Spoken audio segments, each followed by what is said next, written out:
everyone, Stephanie here.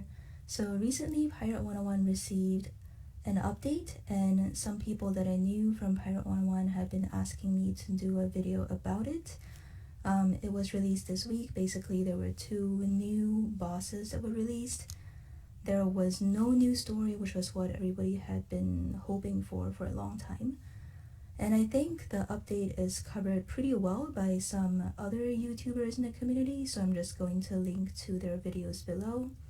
Ruthless Bruno Maxwell covered what it was like to do the new battles, and Blaze Lifehammer also talked about the future of Pirate101 and what this might mean. I personally haven't been playing Pirate much these days for the past couple of months. I figured I should do a video to talk about some alternatives that people have been exploring in relation to Pirate101, and hopefully this video will also be useful to KingsIsle if they do plan to continue working on the game. I think it's a very promising game. It has a lot of potential, but the main issue that I think why Pirate101 didn't take off, why it didn't become as popular as the developers had hoped it would be, is it's not clear what the game is, like what genre it belongs to or what audience it's supposed to appeal to. That's the core issue, because when that definition is unclear, it affects how you market the game. It affects what sorts of updates you want to bring to the game, like what sorts of talent you want to hire, and what kinds of people you want to play your game. So the definition of the game is unclear, and that's why it's been suffering for so long. And after really thinking through like why people are drawn to this game, I came up with 3 possible definitions for it. So in this video, I'm going to give 3 possible definitions of what this game could be, and I'm going to offer 1 example from each category. And you can find all the information in the video description below. You can also find an interactive table of contents to skip to whichever part of the video you find the most interesting.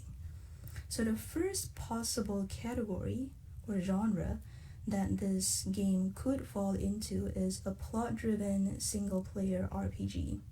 And a recently released example of that would be Eastshade. It's the first title developed by an independent company, but it's received very, very high reviews on Steam. Basically, in the game, you play as a traveling artist. You go around interacting with characters, and you kind of collect people's stories. And it's a very narrative, like story-driven sort of a game, very casual. It's meant to be like a reading experience or like an immersive movie almost. If that's the kind of experience you're looking for, there's a lot of elements of that in Pirate101. Like I've observed people going around collecting all of the side quests, like interacting with the minor characters in the game. The kinds of people who are into collecting all the different side quests in Pirate101 are really just the people who enjoy reading and enjoy immersing themselves in a well-built world with really beautiful art, really beautiful music, great voice acting, great story, and they usually play by themselves because it's very difficult to read and interact with people at the same time. So if that's the kind of gamer you are, and that's what you enjoy doing in Pirate101, you might enjoy Eastshade. And KingsIsle, you might want to look at Eastshade and see if you want to repurpose Pirate101 into some sort of game like that.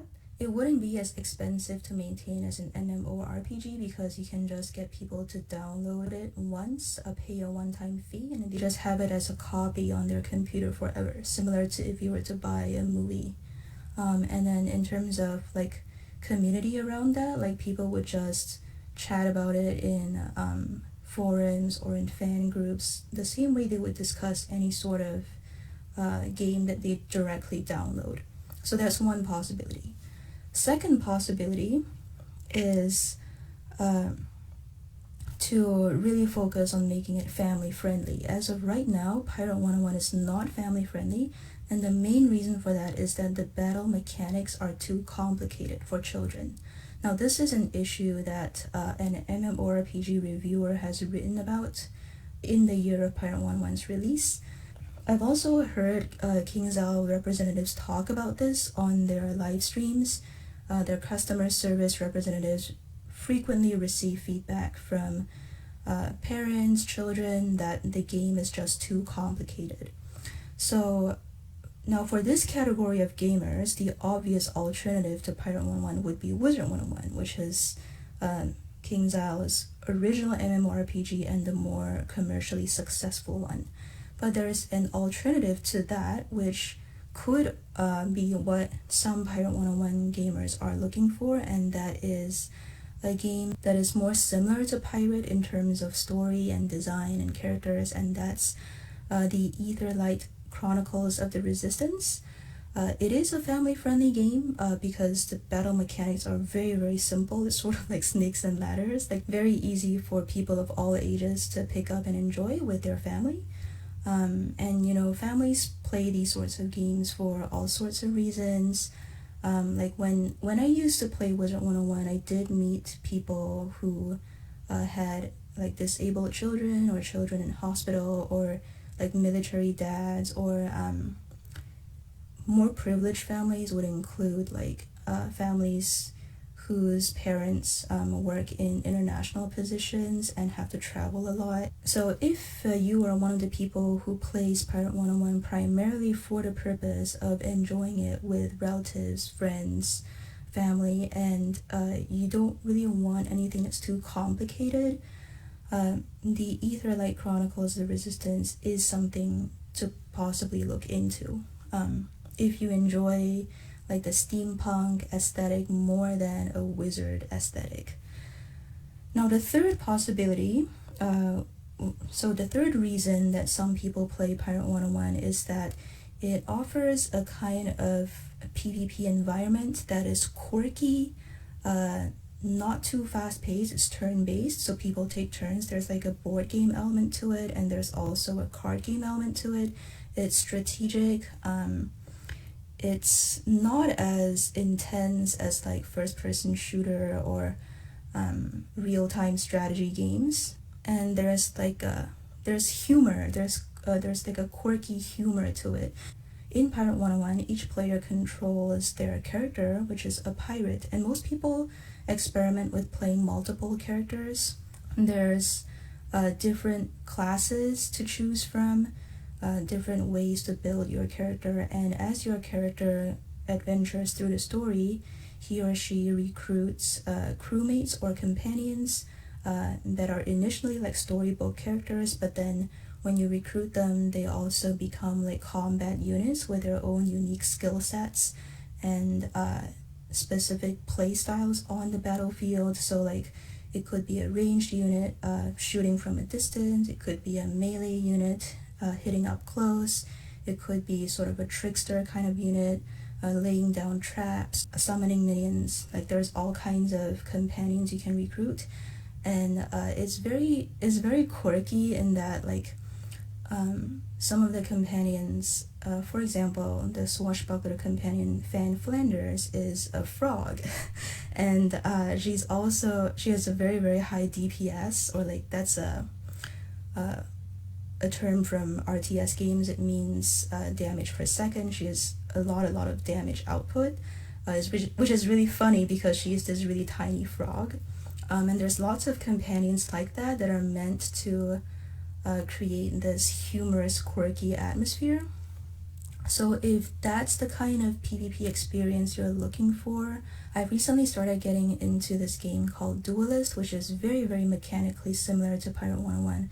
I've been playing it for about 7 months now, and I log in like at least once a week because it's really fun. In terms of story and art, it's definitely way below Pirate101, but because it's targeted at such a niche audience, an audience that appreciates strategic gameplay and enjoys puzzles, it has a very loyal and very active player base.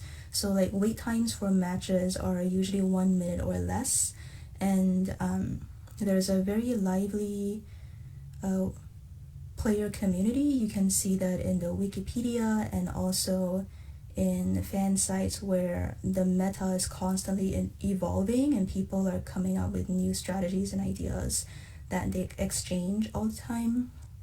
So the parallels to Pirate101 are that you control your general, which is basically your pirate, and you summon minions, and the minions have different battle styles on the battlefield, and you also select cards to put in a deck, similar to how you select gear that gives specific powers to use in Pirate 101, and you have to strategically choose which cards to play each turn, which cards you might want to remove from your hand, how to position your units, and also the same sense of humor that I find really endearing about Pirate 101, I found it in Duelyst as well.